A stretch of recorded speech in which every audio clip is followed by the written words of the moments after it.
বাংলাদেশ কারিগরি শিক্ষা বোর্ড অনুমোদিত 40,000 টাকা সরকারি বৃত্তি সহকারে সাইক পলিটেকনিকে 6টি টেকনোলজিতে ভর্তি চলছে। 4 বছর মেয়াদী ডিপ্লোমা ইন ইঞ্জিনিয়ারিং কোর্সসমূহ হল civil, electrical, computer, electronics, mechanical, textile. একটি প্রতিষ্ঠানের একাডেমিক কোয়ালিটি নির্ভর করে দক্ষ শিক্ষক মণ্ডলী, কোয়ালিটি ল্যাব এবং অন্যান্য একাডেমি অ্যাক্টিভিটি দ্বারা বিডা এর তথ্য অনুযায়ী 2031 সালের মধ্যে বাংলাদেশে সিভিল ইঞ্জিনিয়ারিং সেক্টরে বিনিয়োগ হবে প্রায় $1.2 বিলিয়ন, যা হবে মোট বিনিয়োগের 10 থেকে 15%।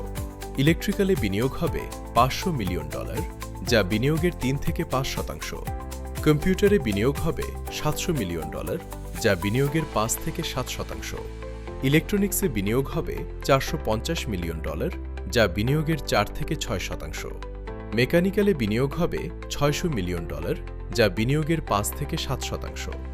টেক্সটাইলে বিনিয়োগ হবে $800 মিলিয়ন, যা বিনিয়োগের 6 থেকে 8%।